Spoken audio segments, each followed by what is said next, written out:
Hey everyone, welcome to this channel. My name is Avin, and in today's video we're going to discuss about what is embedded systems. Now, before that, I want to tell you that this is my first video, and I want to give you people a brief introduction about what we're going to do in this YouTube channel. So yeah, in this YouTube channel we are focusing on the intersection of electronics and cybersecurity hardware tools. So yeah, we were building some kind of hardware security tools, pen testing tools, etc. So yeah, more things are coming. Let's talk about this video. So today's video is about what is embedded systems. So basically, it's the starting of a series in which I'm gonna go in embedded system field. The thing here is that we'll not be using some kind of traditional slides or presentation type of stuff to learn from, because I feel like honestly, I feel they are boring and a waste of time. Instead, we're going to use a chat session, like a kind of a AI chat session instead of presentation, and we're just going to use this as a reference, and we're going to go raw, go directly in data sheets, and directly searching from Chrome and all sort of things. So yeah, we are not focusing more towards traditional academic things or stuff like that. It's totally hands-on learning. So yeah, let's start. So this video, the title called "What is Embedded System" is the first video of it. It will be a series of video coming by about embedded systems. So yeah, so let's start. Now, what is an embedded systems?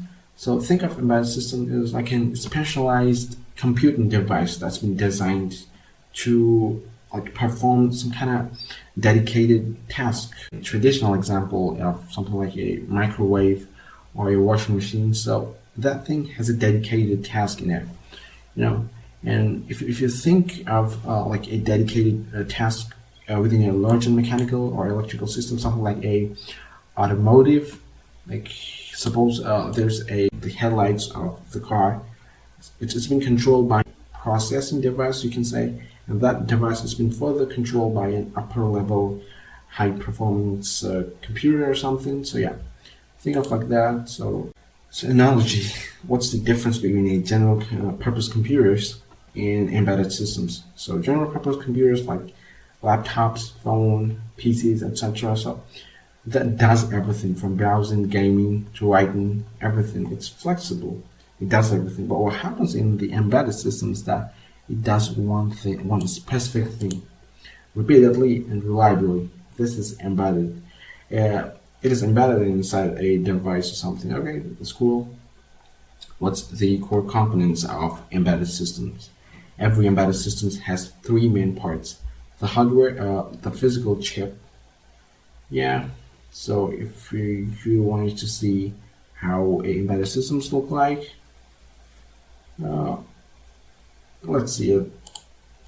It will look something like a microcontroller.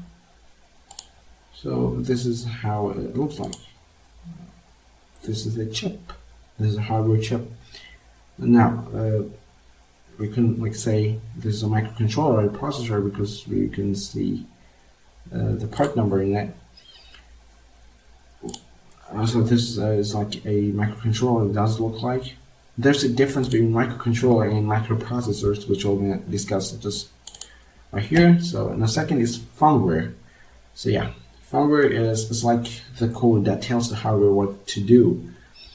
Now, you can think of firmware as like a C code or C++ code that we flash onto the IC itself, and we're gonna run the programs or whatever the code instructions is. We're gonna run it. Okay, so now that's about it. Now, what is real-time operating system?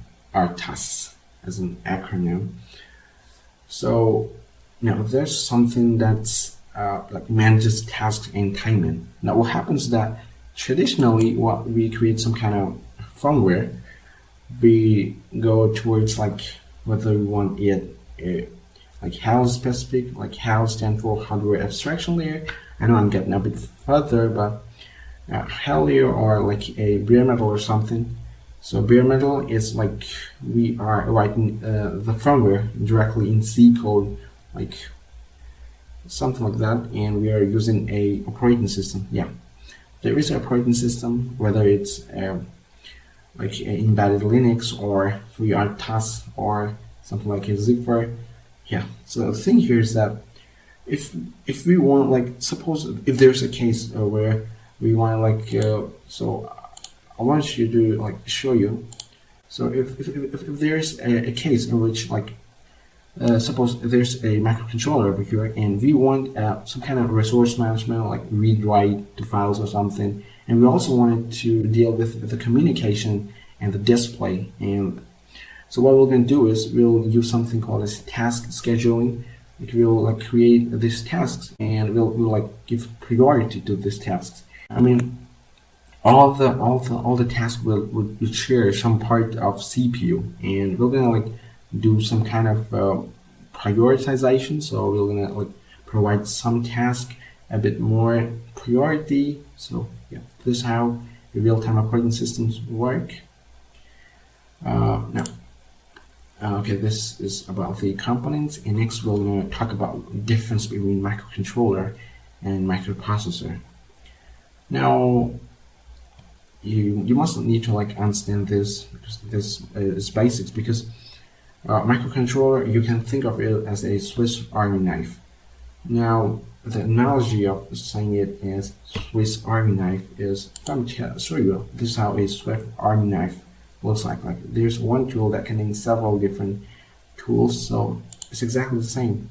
If I would show you, this is how a microcontroller looks like.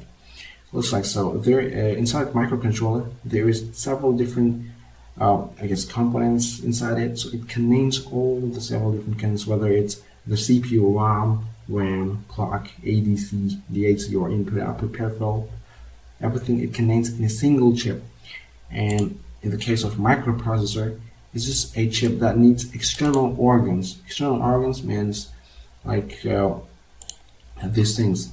So there would be only CPU processing unit, and it will need these types of peripherals, external peripherals to work with. Yeah, that's the basic difference. So a microcontroller contains CPU, RAM, memory, flash storage. So this flash storage is where our firmware like stores, and peripherals are input-output pins, and all the one on a single chip. Okay, that's good. It's used in washing machines, remote controls, drones. So what we could see, like it's only been used in the devices that has some dedicated use case. Examples: Arduino, Atmea 328, STM32, etc. Yeah, so its pros are it's cheap, it's low power, easy to design. We're going to talk about microprocessor. It's a brain on a chip. So this one. So what you can see right now, there is a microprocessor that what it does contain is just contain ALU, like arithmetic logical unit, a control unit, and just a storage for the registers, because it has to like process a lot of data, you know. So it will require a lot of registers. Right now, you can think of registers are kind of like a space in the memory that have certain addresses, and by changing the data in that address, something's going to happen. Like that's the important thing. Now, what will going to happen is just the way like everything depends upon the registers. You know, here's the thing of microcontroller is that you see there's a CPU, RAM, and input-output peripheral ports, serial ports. There's timer one. These are clock pins. So what you can see right now is all of the things are connected with each of them. So we generally call them as buses. So yeah, they are like a bus that's been connected with all the peripherals. So that's it. Now, yeah, what does a microprocessor contains? It just contains the CPU. You must connect an external RAM and external storage to it. Yes, used in smartphone, laptops, high-speed industrial robots. Examples: Intel, Core i7, Cortex A series, etc. Now, the beginner level, getting started, input, output. Now, what is GPIO? It's an acronym for general purpose input output pins. The legs of the chip that sticks out to connect to the world. So if I want to show you what is a GPIO pins is. Okay, so these are the pins that has like several alternate functions. Like some can do some specific tasks or multiple tasks. Like suppose this is a GPIO 14 number pin, general purpose input output pin number 14. It can also do a serial clock, so it's basically something that we deal with the communication part with the peripheral devices. But that's the thing is, so as you can understand with the name general purpose, so these pins can also be used, like suppose if we want to turn on an LED, so we wanted a pin that could like deal with like turning on an LED of a pin. And suppose if we want to read some kind of data from the sensors, then we need to like know a certain pin which has a certain GPIO pin that supports input. And same way, if we want something like a PWM output, like pulse width modulation output, then we will like require to have a GPIO pin that supports that functionality. So that's the thing called GPIO. Okay. Now the hello world of embedded system is blinking an LED. So this is how you're able to understand clock and GPIO pins. Now for those people who don't know like what clock is, I will give a brief introduction to it. So think of clock as the heartbeat of the microcontroller. Is an electronic signal that oscillates between high and low state at a constant speed. It's been measured in hertz. So without a clock, the CPU wouldn't like know what to execute and when to execute next instructions, and peripherals it wouldn't know the sample data, etc. I mean, it's important because the higher the clock rate means higher the frequency. There would be more faster the code will be executed.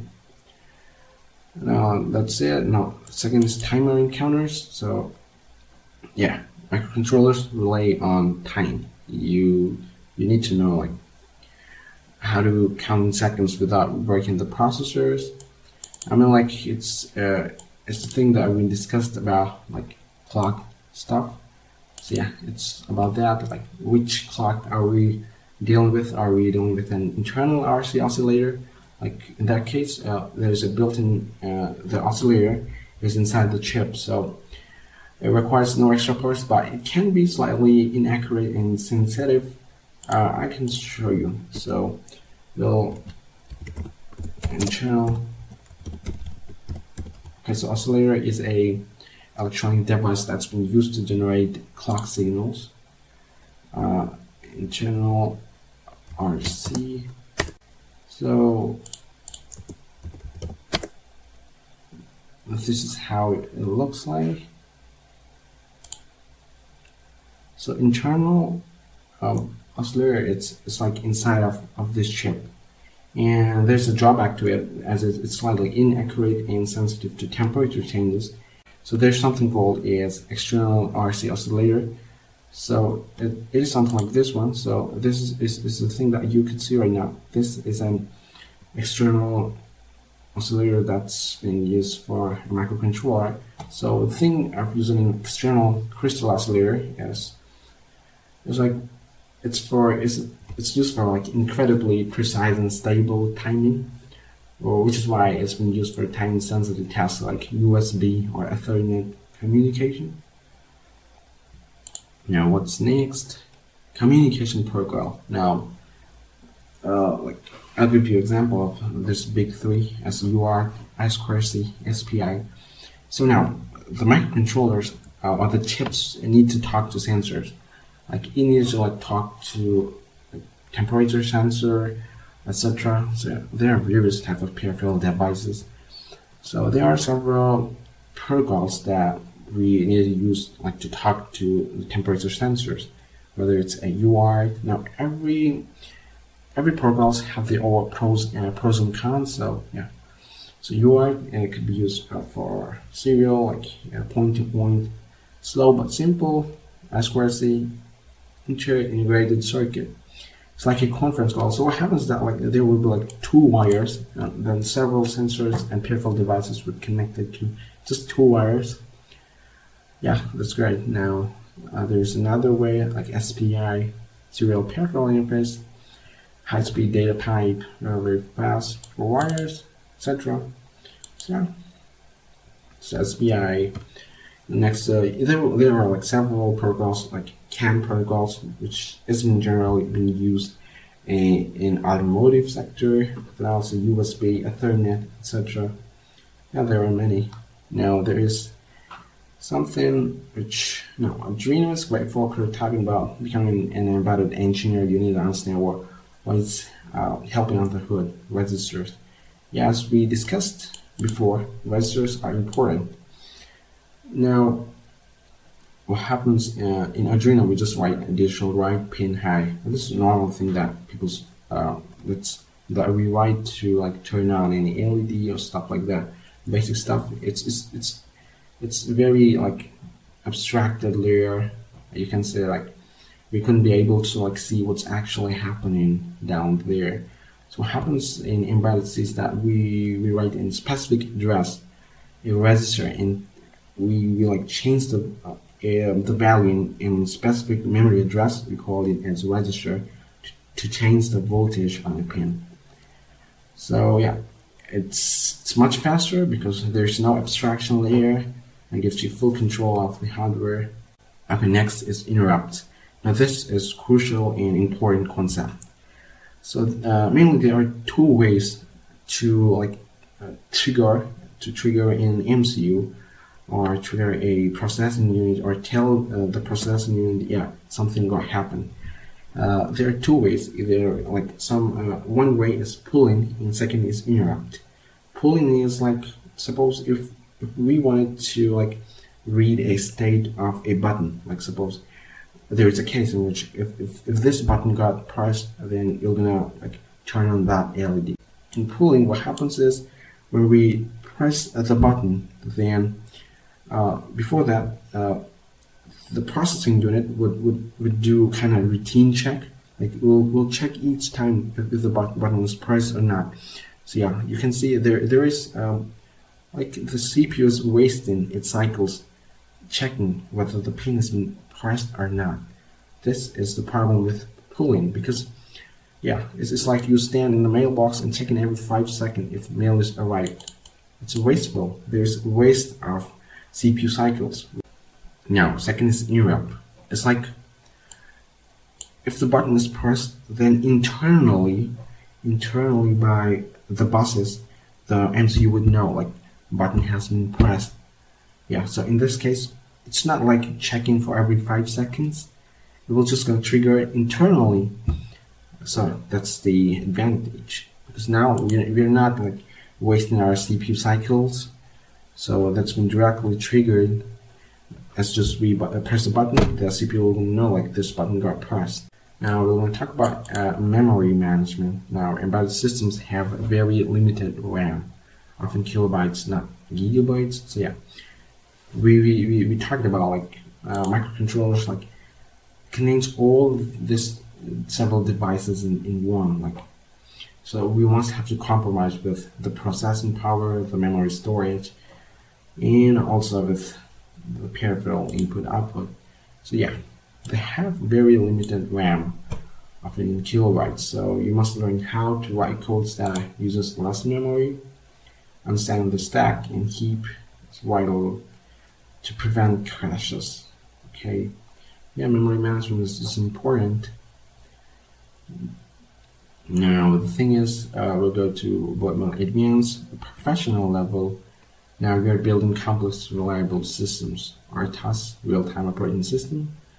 We discussed about that, so we're going to talk more about it. When you have to manage like 50 tasks at once, like read sensor, update screen, log data, listen to Wi-Fi, run motor. A simple code isn't enough. You use an RTOS, like free RTOS, multitasking, breaking code into threads or tasks, scheduling, deciding which task run right now. Yeah, there are two types of real-time operating system. There's a hard real-time operating system, and there is soft real-time operating system.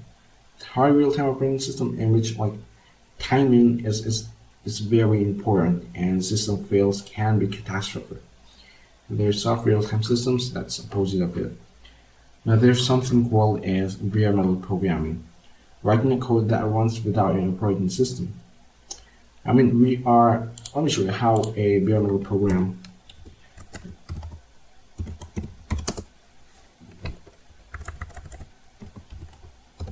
Arduino programming. I'm going to show you an image like how does a bare metal. This is how a bare metal programming does look like.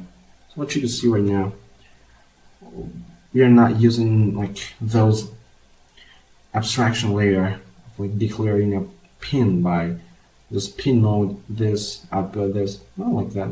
We are directly dealing with the registers, So right now it's not showing a bit more like R1, R0. So it's also been like there is a abstraction layer. So R1 would like further like declare R1 to a specific hex value address. Hex addresses look like something like this, I guess. If I want to just show you, yeah, it looks something like this. So this is how a register looks like. So there are several ports, suppose in Arduino. So there are several digital pins are there, several digital analog pins are there. So they have like specific ports. I guess if I could show you, open that image. Yeah, you can see right now there's like PC0, PC1, PC2, PC3, PC4, and over here is PB5, PD7. So you've seen like there is a change, PC and PB and PD. So these are ports.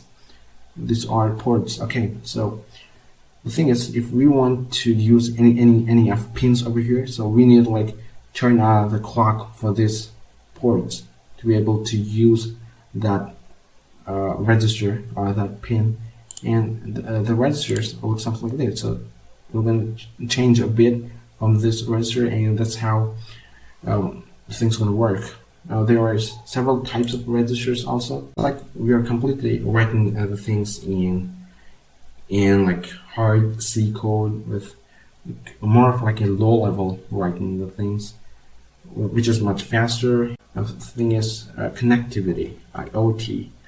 Embedded IoT stands for Internet of Things. Embedded systems are now connected protocols: TCP, IP, MQTT, HTTP, Bluetooth, BLE, Wi-Fi, Zigbee. Security, so you must learn how to encrypt data so hackers cannot control your device. Yeah, this is important. That's what happened with the Chinese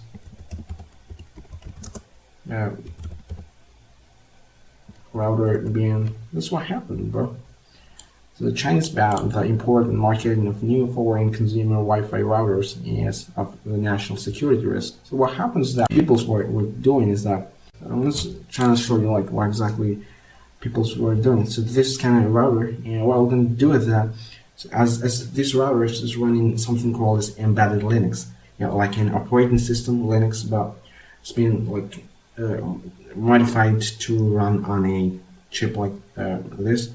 So yeah, what people do is that they get some kind of like UART port, UART to like a USB converter, you can say something like that. So with the help of that, so generally what happens is that the companies like set the pins open for UART connection, because they have to like program the board and do stuff like that. But somehow if if the pins got as is, like after the manufacturing, the engineers will like connect like 4 wires in it. They're just gonna connect it to something just like a USB to TDL or whatever it is, like, and they'll just try to get a Linux shell. So there's embedded Linux running inside it. So what hackers trying to do is that they're trying to get into the Linux shell, and as soon as they get the shell, they got full control of this device. Suppose if like if just one router got hacked, and there are several routers that are being connected to a centralized system, like somehow they are sending some kind of data to a centralized system, that then they all have been compromised. The vulnerability is that the Chinese cheap routers, they like let the ports open to the UART shell, and generally they don't like do a bit of authentication. They're like easy, like normal passwords like root or admin 123, something like that. So hackers could break into it, and it's quite easy, you know. That's one of the cases I wanted to talk about. Now, low-level design. Now, there's also several things hackers can go through, like they would like try to intercept your packages or whatever things that you are sending, and also things like this is something that's in my domain. So in future, if I got to create videos on this, I was going to create it.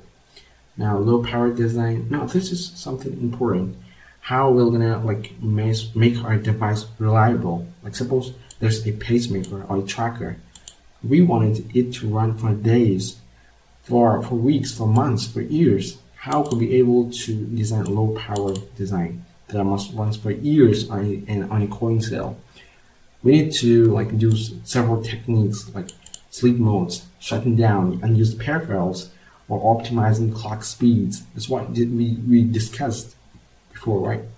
Suppose if we just had to do normal tasks, then we're gonna like switch off an external crystal, and we're gonna just use an internal crystal. And if you want some kind of resource intensive things, then we're gonna use an external clock or crystal, so that like things will get faster. Like then there's something called PCB design and hardware. Advanced embedded engineers know how to design circuits both itself. Learn tools like KiCad, Altium Designer. This is something about that.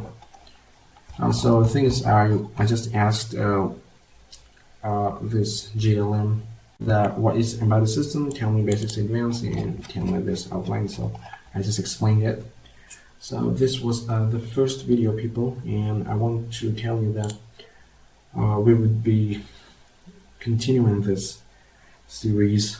We're gonna go deep, and we're gonna see how real hobbyists and engineers learn. So thank you all.